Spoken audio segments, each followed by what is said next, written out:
Welcome to the Midlife Midsters podcast, your podcast for inspiration on being bold and saying yes to making the most of midlife.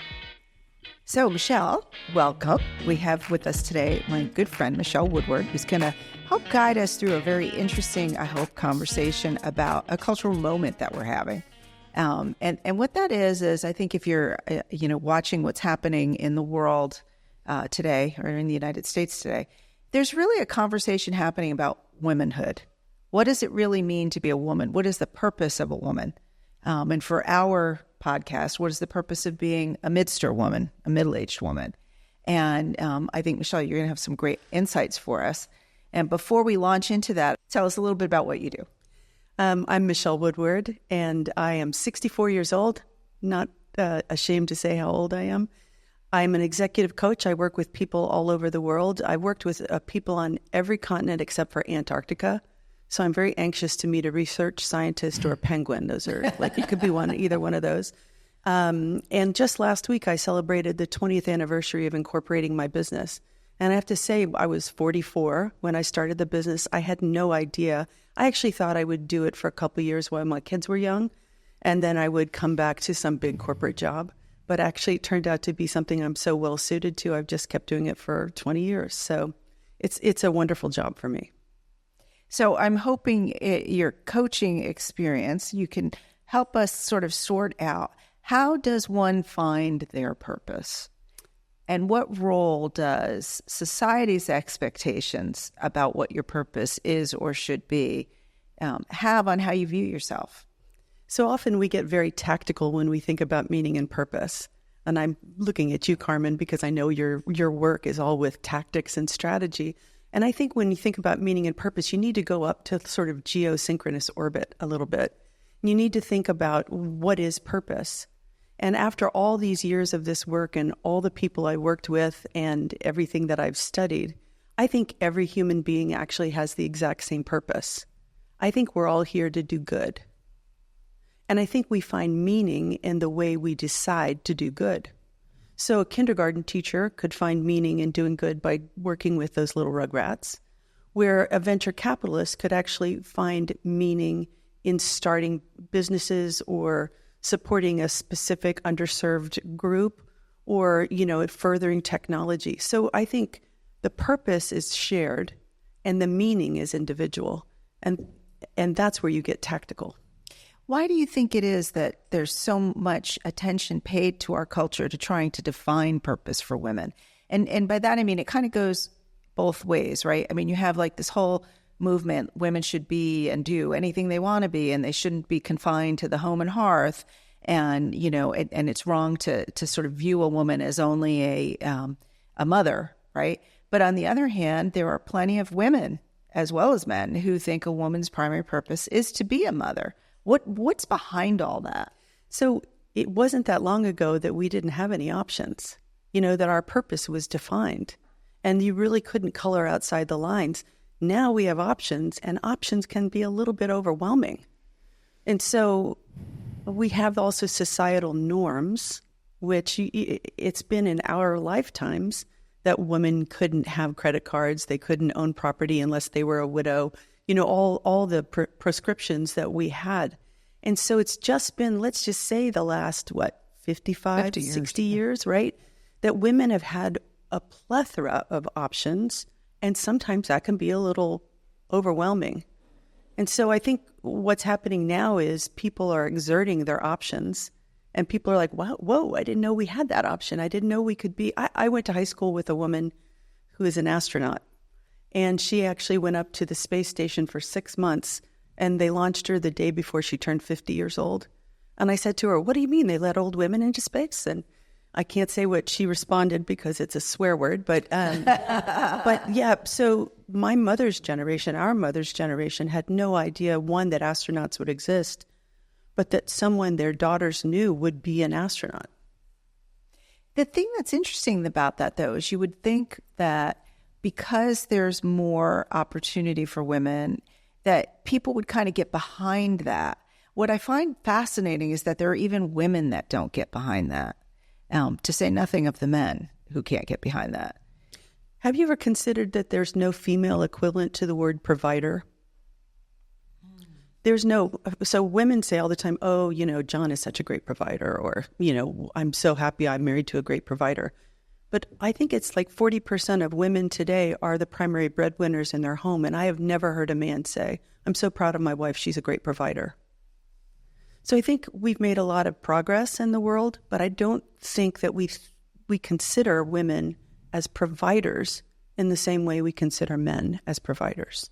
And I think that's a profound difference. Until we get to the place where a woman can be a provider and talked about and appreciated as a provider, just as we do with men, I think we haven't finished the progress. I don't know. What do you guys think?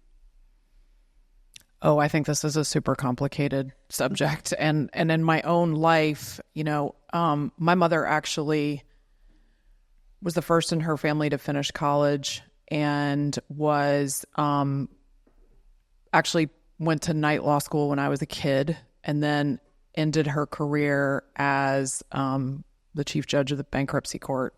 So I had a bit of a different role model from other women of my generation. Most of my friends' moms were stay-at-home moms, but it also created a lot of challenges because, to your point, there was absolutely nobody like that when I was growing up.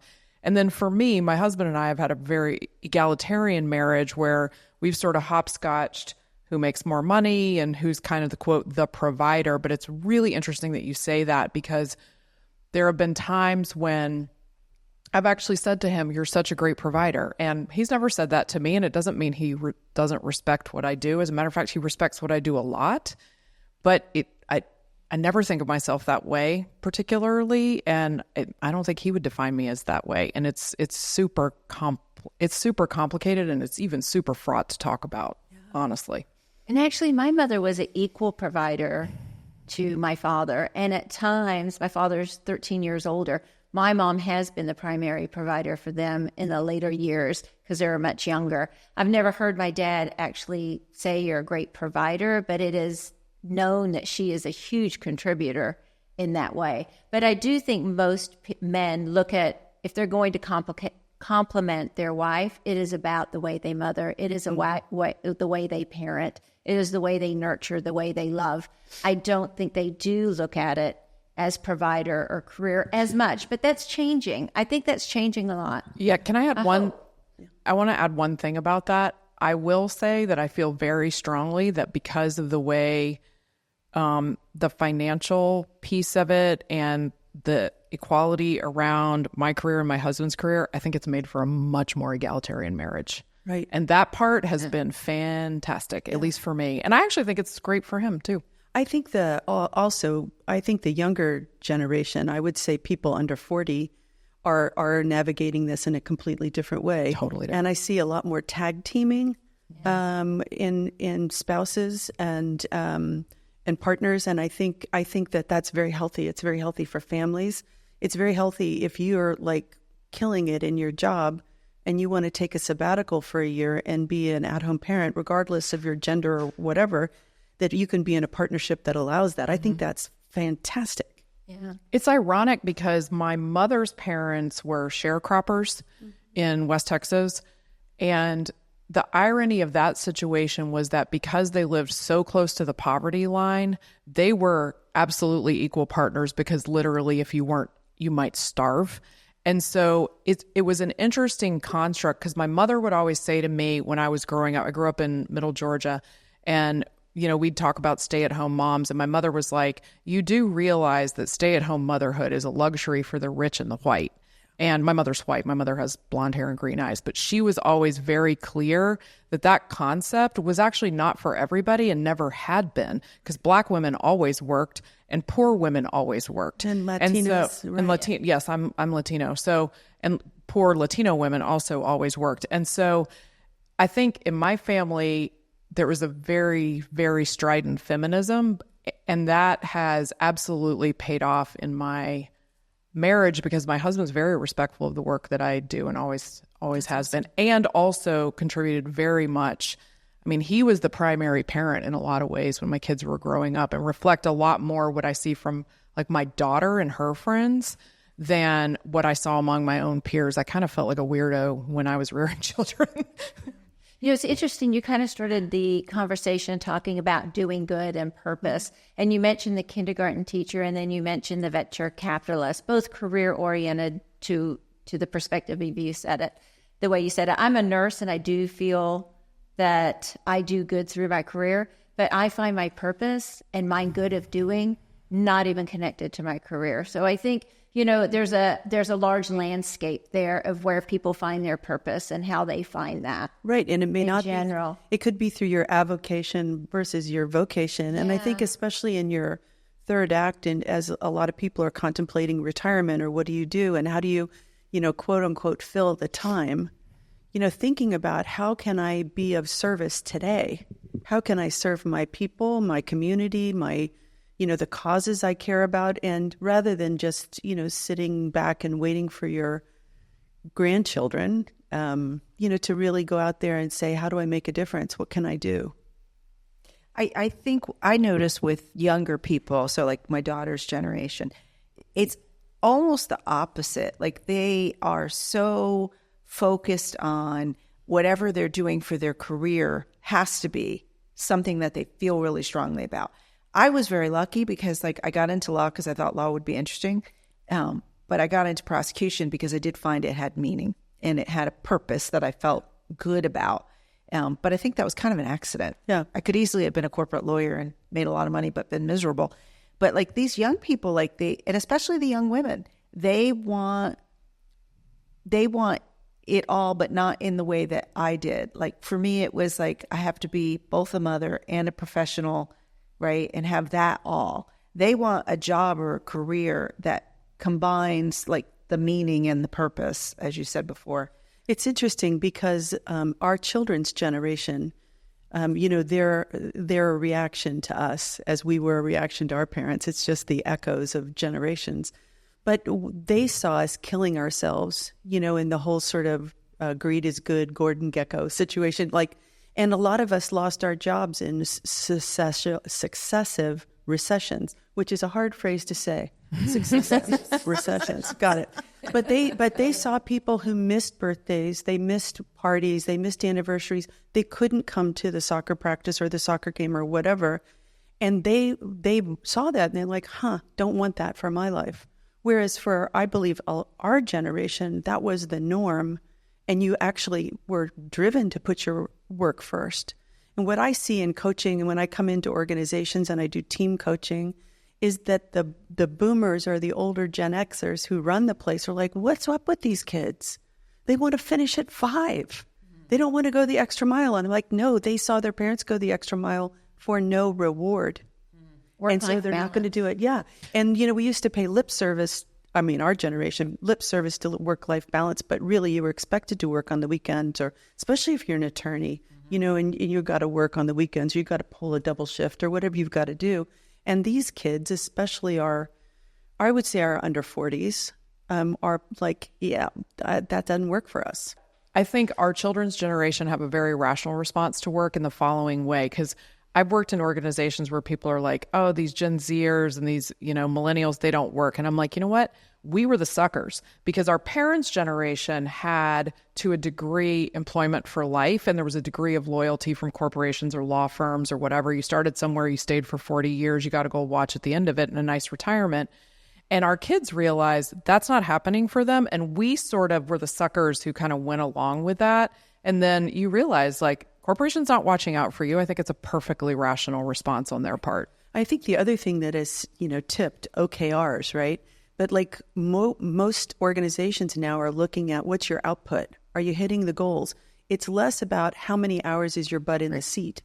It's are the things getting accomplished? I mean, not for a nurse where you have to actually, but for a lot of knowledge workers, we've transcended this sort of, you have to give us 8 hours.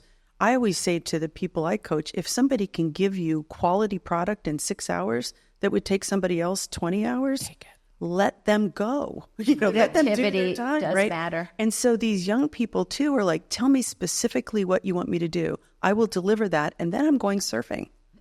And that's, I think, super healthy. I do too. I think the danger from a societal point of view, and this is probably why we're having the cultural moment and some of the conversation that we're having, things that have been reported in the press and so forth, is with that freedom, not just the freedom that women have to do anything they want to do, but work-life freedom, right? Working from home, being more flexible. It makes being a working parent a lot less desirable. And I think you also see, or at least I've seen, that sometimes women who make the choice to not follow the current trend, right, and not seek a career, not become a provider, get looked down on.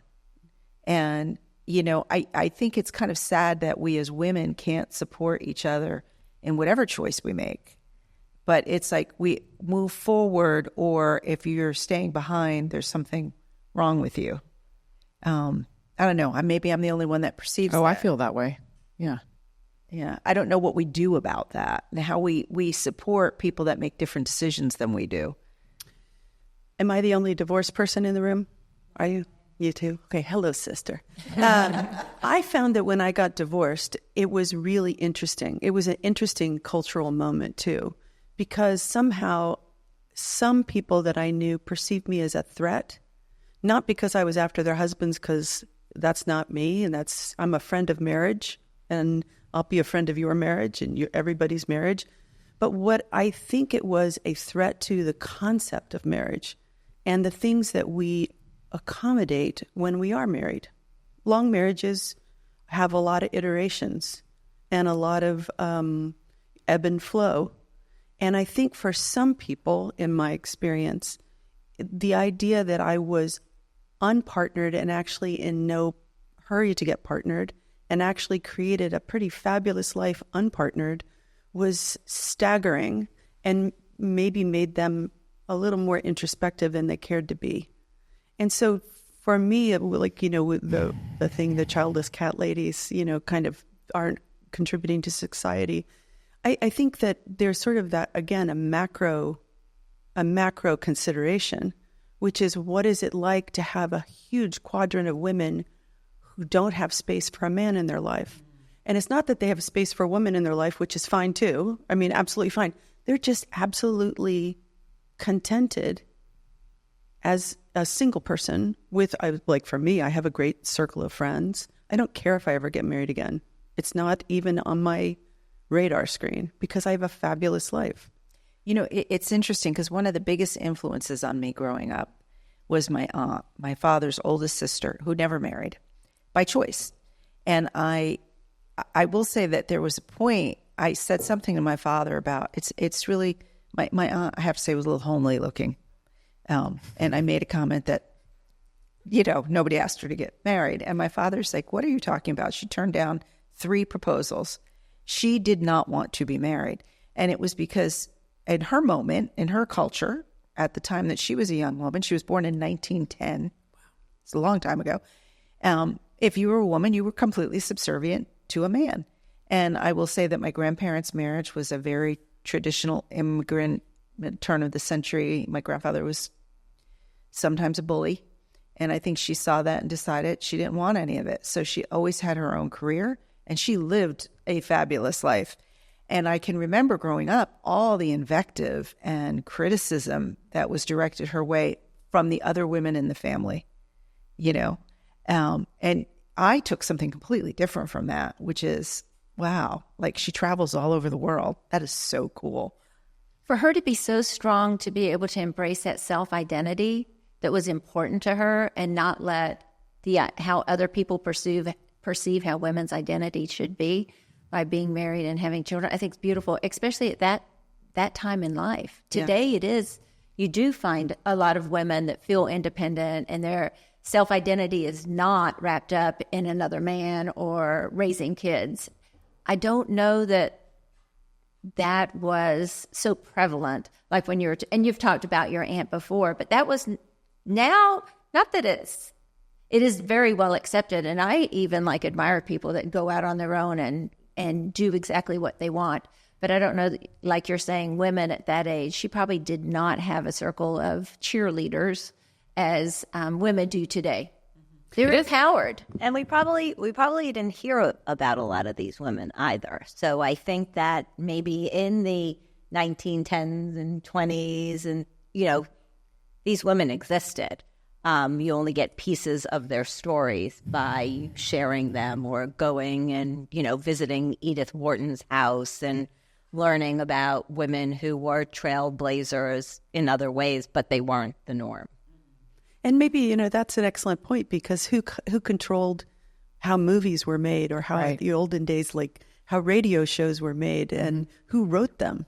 And now that we have things like this podcast, we have films led by women, directed by women, are more the norm. Not as many as we could have, but still, maybe women's stories are being told, which adds to this cultural moment, that it feels maybe a little different, a little more present.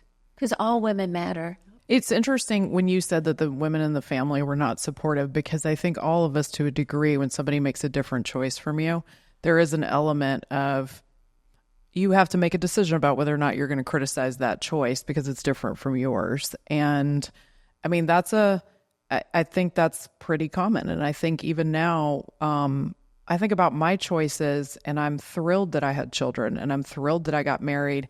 And I also realize I have a very good friend who I'm actually driving to North Carolina to see tomorrow, and she did not get married and she does not have children. My daughter always says, if I don't end up with your life, I want Julia's life. And she goes, and I'm not really sure which one I'd pick, because she's like, you've got the husband and the family and the whole deal, but Julia lives a really fantastic life. She's got 2 houses and she has a full-time job. And then she also runs her little Airbnb empire, and she's got 1 million friends, and she does this, that, and the other. And so it is there were days when I was like, boy, would I really like to be Julia. And there are other days when I think Julia would be like, I really do wish that I had kids. So I don't know. I mean, I'm speaking for her. I don't know if that's one of the things that I think we've done so well in probably the last 20, 25 years is that we come to accept alternatives or people's choices that are different from our own. I think about like when I was coming up, if people couldn't come out as gay. Right. And now people come out as gay, and we're like, dude, great. Do you have a partner? Like, can I meet them? Like, what's the deal? And I think that like has led the way for us to be accepting of other things. How people choose, whether they choose to get married or not get married, whether they choose to have children or not have children, whether they choose to have cats or dogs, all the things. And how wonderful is it that we can have that environment in which we can support everybody in their individual choices that make sense for them and don't hurt anybody. I think removing judgment is something that I've seen over the last decade, and it's wonderful to see that in society. There's still not enough of it, but removing judgment, you're absolutely right. I think you can embrace people's choices that they make. There's another aspect of purpose, though, that I think kind of weighs in here, which is the purpose for women, right? And the ways that we can find and achieve what we want has changed so dramatically, but it hasn't for men. So you said before about like there's not an analog for, she's such a good provider, he's such a good provider is what we say, right? That's still the role men have, and it's still the way they view themselves. And I don't know how that changes, but it seems to me that for society as a whole to embrace allowing everyone to achieve the purpose that they choose for themselves, both men and women have to be free to do that. And I think that's why a lot of the backlash that you're seeing now against women is being led by men. And I don't think it's necessarily that they're mean-hearted. I think that they just don't understand what is their role if our role has changed. They've lost their place. They've lost their place. I wrote about this one time, and I'm going to see if I can pull up exactly how I wrote it. But men were kind of told that there was a certain kind of game, and the game was played a certain way, and they all knew the rules, and they knew how to get ahead and how to succeed in that particular game. And then soon, a person of color or a woman or person in a wheelchair came on the sidelines and said, let me play the game. They're like, no, you don't. You can't play the game. We know the rules. You don't know the rules. But if you watch the game long enough, you figure the rules out. And if you can just stand on the field, sometimes you can intercept the ball, and sometimes you can run it to the end zone and score. That's what's happened. And there are a lot of men who feel like, hey, you know what? It's our game. It's our rules. I'm not going to let that crazy kid in, like just in the old neighborhood games. And I think that's what we have to do is we have to find the good men who understand that there is a game being played and let's let everybody on the field. And there are always going to be men who feel like I was promised that I was going to be the homecoming king, right? And like, I don't get this. But there are always good men. Your husband is one of those good men that make sure that other people are on the playing field. And I think that's the task ahead. You know, I think women have done a good job in allowing men to enter a field that maybe they weren't. And what I'm saying about this, and I noticed this probably 20 years ago when I moved up from Texas, because I saw a lot in Northern Virginia in general. But yes, the male is considered the provider and the woman raising the kids. But in this area, I was awakened to the fact so many men showed up for parent-teacher conferences. They were at all the games. They were getting paternity leave. So they're seeing that there is a field open for them. And that's the best for the kids as well. So hopefully both sides will be able to give a little room to each other and to support each other, whether it's the provider role or a parenting role. But men have stepped up to parenting. I'm not saying they didn't before, but they were considered the provider and they didn't parent the same way. That's changing. And you do see stay-at-home fathers, which is like kind of a novelty 20, 30 years ago, but not so much anymore. And male nannies. And male nannies. Yeah. And A manny. A manny. I have a client. Yeah, I have a client who is negotiating this exact moment right now. She is a C-level person, and her husband was the stay-at-home parent, just for the trajectory of her career. But their children are grown and flown. Just the last one just went to college, and he's gotten a job, and they're renegotiating their marriage because of he has a job, she has a job, their kids are grown, and it's really interesting to see the way they're turning to each other.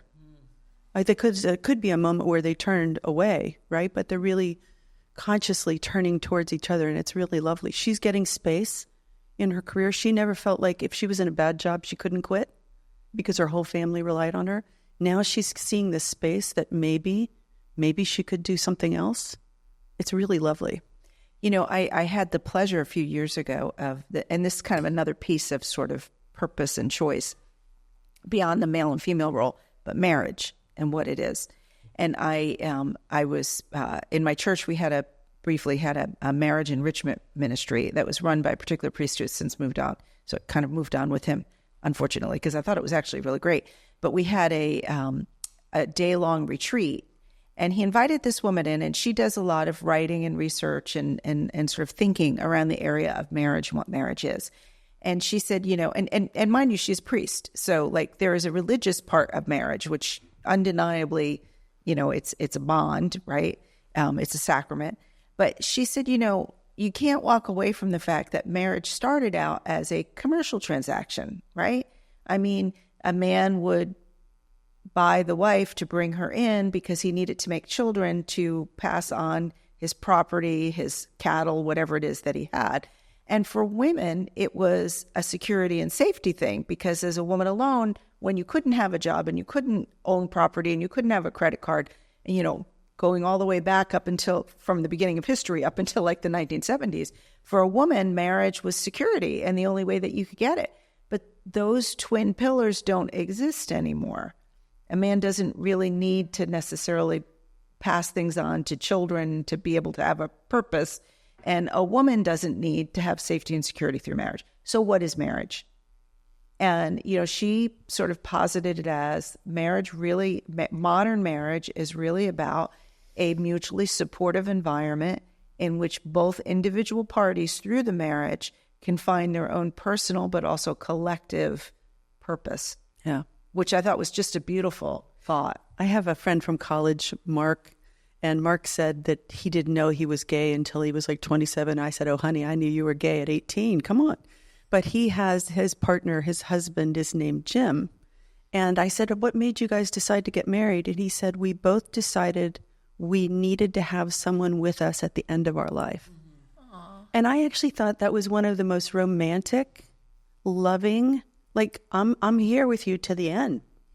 And I thought, you know, what is marriage if not like that commitment? Like here, you will not be alone at the end unless I go first, probably is what Mark would say. But I think that's a really lovely, lovely sentiment. But I think in this context too, of that we have in America right now, a kind of self-worth through control of women, I guess would be the way I would say it in a shorthand. And I think that's kind of antithetical to this future that we've been discussing today. And I don't know how you push back against that in a societal way. I don't know if it's beyond us, or we just do our work incrementally in our own field. That's a good question, and maybe something we can kick around some more on future podcasts. Yeah. To think about that. The other thing we've been talking about is women's roles and so forth. And we've basically been talking about them breaking into a corporate world, being providers and doing more. But talking about postmenopausal women, like even men at the end of, in that stage of life, not much is talked about. They go play golf or whatever. But the cultural conversation about the purpose of women at 50, 60, 70, I'd just like to listen to maybe some of your thoughts about it, because that is another landscape that I think is being re-identified, and our age group is talking about it because we don't feel like it's baked in our DNA to be there just for grandkids or be cat ladies or whatever. So I'd like kind of your thoughts about that. When you transcend the male gaze, right? Like the idea that women are only viable, they're only juicy when they're viable, right? Or viable when they're juicy. Maybe it's the same thing, but that's from a male perspective. And what we know is that women in their 50s, 60s, and beyond are vital and vibrant and making a difference in the world in so many ways. I mean, you think about, people who are serving in Congress, people who are serving in the federal government, people who are still working as nurses and teachers and all sorts of things in the later postmenopausal time frame. And so that's when you extract yourself from that yardstick created in the past for others, that you're only viable once you hit 23. I think someone told me once that they thought once they hit 25 that it was all downhill. I'm like, oh my gosh. But so are you going to be, externally, you have an external locus of control, which would all our therapist friends tell us, or are we going to have that internal locus of control? And I think growth as a human is where we have the internal locus of control, and we decide what works for us and how we're going to be. And I would even say with meaning and purpose, right? My children don't have, they're partnered, but they're not having children yet. They're not married yet, but they could still have children anyway, right? But I'm not going to sit around and wait for my grandchildren to be born and I also can't take for granted my children could decide to not have me as a grandparent. So I can't pine away or imagine some like happy future where I'm surrounded by these loving children, whatever. But I can decide if it's helpful to my children, I can help them with their children. Knowing that the parent-child relationship is the most important relationship, grandparent is secondary. I have to own that. Like I can't replay my 20s and 30s through my grandchildren. If I can find meaning in helping my own children parent or be there so that they can go on a break, I'm going to do it. And if ultimately I can have a adult-adult relationship, if I live long enough and adult-adult relationship with my grandchildren where I can be an advisor, a help, a sounding board, a friend, I'm for it. But I'm also not living my life that's the only eventuality. There's a couple things that you've said that I think are really interesting. So that whole thing about moving into menopause, I'm 52, and so that's very recent for me. And that whole thing about the male gaze is also very, frankly, disconcerting because you've spent however many years having to react and respond to that. And you're like, I'm slowly disappearing. This is really uncomfortable. And in some ways, I hate it. In other ways, I'm like, thank God I'm done with this. Because I was talking to my daughter about this not long ago. And I was like, from the moment you go through puberty until you come out the other side with menopause, it's almost like you have brain damage because you are genetically programmed to want to have sex at all times, or at least I was, because for whatever, procreation reasons or whatever. And it's like, I feel like I'm getting my brain back in some ways. It's a very interesting thing. The other thing that's happened is I have gone more internal. What do I think about things? And it's happening to me in my personal life and in my professional life. So in my personal life, my husband and I are the main adults in my niece and my nephew's life, but we're not their parents. And it is interesting how, with the benefit of wisdom, they come to us all the time. How do I get car insurance? I'm looking at this job. What do I do about this relationship? Our children do too, but our children are different because they're our children, right? But I'm noticing that with young people, I have a relationship with with one of Marianne's sons in particular. And it's like, I've gone to coffee with him and he'll ask me what I think about these things. And then on the professional front, it's happening to me as well. So I spent many years as an executive and now I'm a consultant. And I think it's a great transition because I was meeting with a client today who's 18 years younger than I am, and he's a CEO. And there's a lot of things he just doesn't know how to do. And I'm like, oh, well, you do this, this, and this. And he's looking at me like, oh, wow, that's how you do that? So that is also my purpose, is all of a sudden I have this wisdom that I just didn't have 15 or 20 years ago. And I'm not pushing it on everybody, but for people who are interested, I'm like, I'm all in. Right. I mean, it's funny because I feel like I can do my work for as long as I want, because the older I get, the more I'm perceived of as a wise woman. And like, I was not perceived of as a wise woman when I was 25. And I dig it. It's not bad at all, because my clients, they listen, right? They really listen to what I have to say. And I help make a difference in their lives. And to me, that ultimately, as you said earlier, I think it really ultimately comes down to relationship. What relationships are you creating and fostering in the world? And what good are you doing in the world? And if you can, at the end of the day, your legacy is, how many people did I help? That is so inspiring what you said. And it is empowerment. It is very empowering. So thank you so much for Michele for sharing your wisdom with us tonight. Thank you. And I think this is something maybe we will continue to talk about some more. It's an interesting topic and it's, ripped from the headlines. So it's been a pleasure having you. Thank you. For our listeners out there, as always, you can follow us on AmericanMidsters.com. Let us know what you think about this episode and any other episodes.